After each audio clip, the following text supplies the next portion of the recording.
Saint میں عام انتخابات کے التوا سے متعلق قرارداد کی منظوری کا نوٹیفیکیشن الیکشن کمیشن کو موصول۔ سینٹ کی منظور کردہ قرارداد پر غور کیا جائے گا۔ قرارداد کی منظوری کی کاپی صدر مملکت، نگراں وزیر اعظم، الیکشن کمیشن کو بھی ارسال۔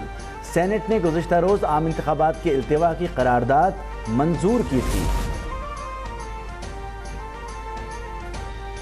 نگراں حکومت نے الیکشن کمیشن کا بہانہ بنا کر زیادہ وقت لے لیا۔ چیئرمین سینٹ کا کردار اہم تھا، وہ قرارداد کو روک سکتے تھے۔ پیپلز پارٹی کے رہنماؤں کے ہمراہ پریس کانفرنس، انہوں نے کہا کہ عوام کو الیکشن سے دور رکھنا غیر آئینی عمل ہے۔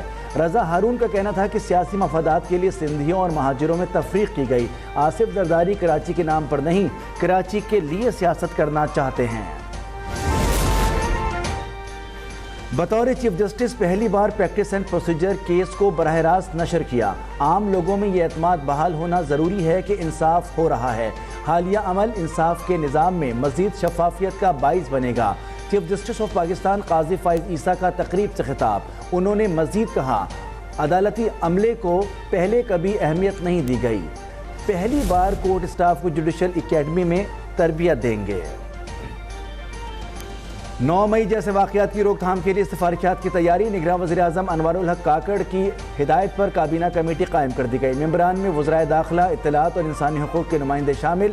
9 مئی 2023 کے واقعات کا جائزہ لے کر روک تھام کی سفارشات پیش کی جائیں گی، نوٹیفیکیشن جاری۔ ہم نے میڈیا کے سامنے لوگوں کا انٹرویو کیا ہے اور یہ لیول پلینگ فیلڈ والے، یہ 9 مئی والے جو ہیں نا، اب ملک 9 مئی والوں کے نہیں 28 مئی والوں کے حوالے ہونے جا رہا ہے انشاءاللہ۔ ملک 9 مئی نہیں 28 مئی والوں کے سپرد ہوگا۔ معیشت کو تباہ کرنے والے جیل کے اندر بیٹھ کر دھمکیاں دینا بند کریں۔ ترجمان مسلم لیگ نون مریم اورنگزیب کا کہنا ہے کہ یہ جتنا مرضی روئیں، چیخیں یا چلائیں، عام انتخابات 8 فروری کو ہوں گے۔ عوام اچھے دنوں کے لیے نون لیگ کو ووٹ دیں۔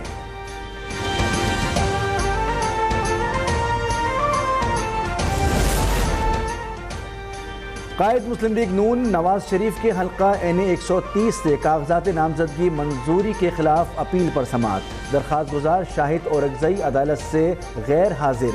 پی پی 80 سرگودا سے مریم نواز کے کاغذات نامزدگی کی منظوری کے خلاف اپیل خارج۔ مریم نواز کے کاغذات کو مہر طاہر نے چیلنج کیا۔ عابد شیر علی کی کاغذات نامزدگی منظور ہونے کے خلاف اپیل، آر او اگلی سماعت پر ریکارڈ سمیت طلب۔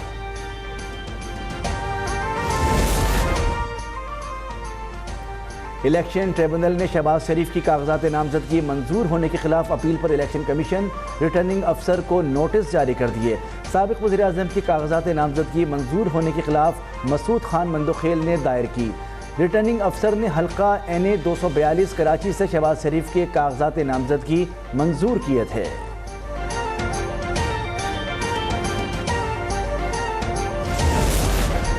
سابق اسپیکر قومی اسمبلی اسد قیصر اور سابق صوبائی وزیر تیمور سلیم جھگڑا کی اپیل منظور، کاغذات درست قرار دے دیے گئے۔ آر او نے پارٹی اکاؤنٹ اپیل کنندہ کا ذاتی اکاؤنٹ قرار دے کر اسد قیصر کے کاغذات مسترد کیے تھے۔ ملتان سے وائس چیئرمین پاکستان تحریک انصاف شاہ محمود قریشی کے کاغذات نامزدگی مسترد۔ اپلیٹ ٹریبونل نے سابق وزیر کے کاغذات مسترد کرنے کے خلاف اپیل خارج کر دی۔ زین قریشی اور مہر بانو قریشی این اے 150، این اے 151 اور پی پی 218 سے الیکشن لڑنے کے اہل قرار۔ 190 ملین پاؤنڈ ریفرنس میں پیش رفت، 6 شریک ملزمان کو اشتہاری قرار دے دیا گیا۔ ملک ریاض، علی ریاض ملک، فرحت شہزادی، ضیاء الاسلام نسیم، شہزاد اکبر اور زلفی بخاری شامل۔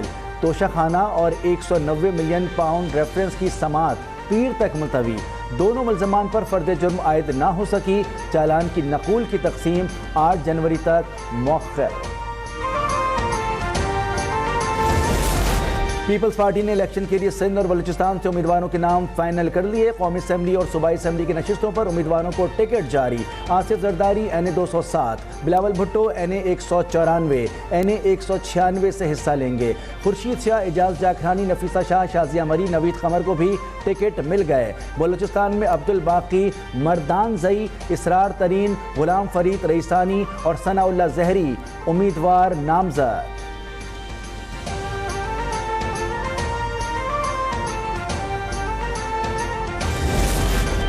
پیپلز پارٹی نے انتخابی جلسوں کا اعلان کر دیا۔ چیئرمین پیپلز پارٹی بلاول بھٹو 4 صوبوں میں جائیں گے۔ 30 سے زائد جلسوں کا شیڈیول جاری کر دیا گیا۔ 10 جنوری کو ثوابی سے آغاز ہوگا۔ 5 فروری کراچی اور آخری جلسہ لاڑکانہ میں ہوگا۔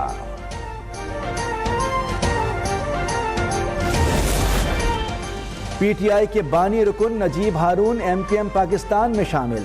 پی پی 149 کے امیدوار وقاص خان اور طاہر شاہ کی ساتھیوں سمیت استحکام پاکستان پارٹی میں شمولیت۔ آئی پی پی کے رہنما شعیب صدیقی نے پارٹی مفلر پہنا کر خوش آمدید کہا۔ وقاص خان اور طاہر شاہ کا پارٹی صدر عبدالعلیم خان کی مکمل حمایت کا اعلان۔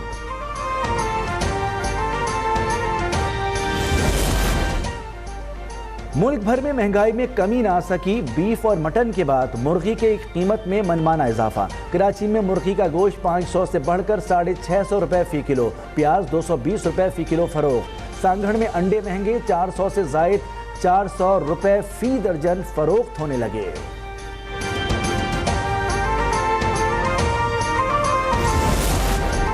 ہدف سے زائد وصولیوں پر افسران اور اہلکاروں کو بنیادی تنخواہیں بطور انعام دینے کا فیصلہ۔ ایف بی آر نے تمام لارج ٹیکس پیئر افسران اور کسٹمز فیلڈ آفیسز کے سربراہان سے فہرستیں طلب کر لیں۔ انعام کی رقم گریڈ 1 سے 21 تک کے ملازمین کو 2 سے 4 بنیادی تنخواہوں کی صورت میں ملیں گی۔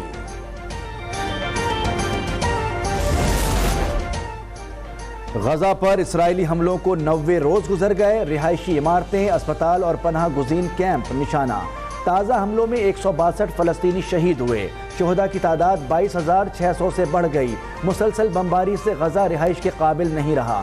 اقوام متحدہ کی انسانی حقوق کمیشن کے سربراہ نے تشویش کا اظہار کر دیا۔ مزید کہا، ہولناک حملوں کے باعث غزہ موت اور مایوسی کی جگہ بن چکا ہے۔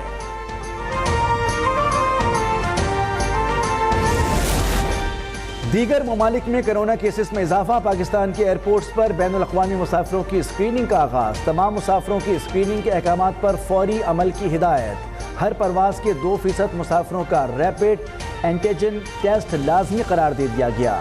دن میں ایک بار مسافر لانچز میں فیومیگیشن کی بھی ہدایت کر دی گئی۔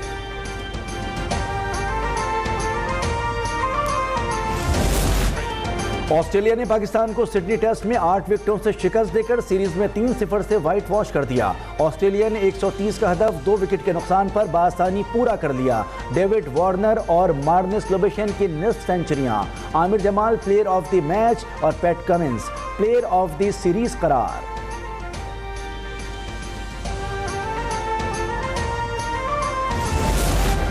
انڈر 19 کرکٹ ورلڈ کپ کی تیاریاں مکمل۔ پاکستان جونیئر ٹیم کل جنوبی افریقہ روانہ ہوگی۔ جونیئر ورلڈ کپ 19 جنوری سے 11 فروری تک کھیلا جائے گا۔ کپتان سعد بیگ کا کہنا ہے، ہمارے لیے ہر میچ اہم ہے۔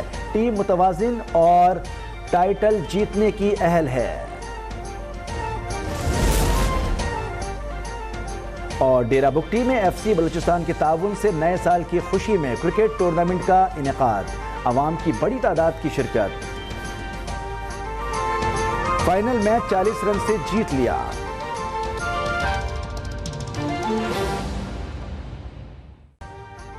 ابھی سبسکرائب کریں تاکہ کوئی خبر رہ نہ جائے۔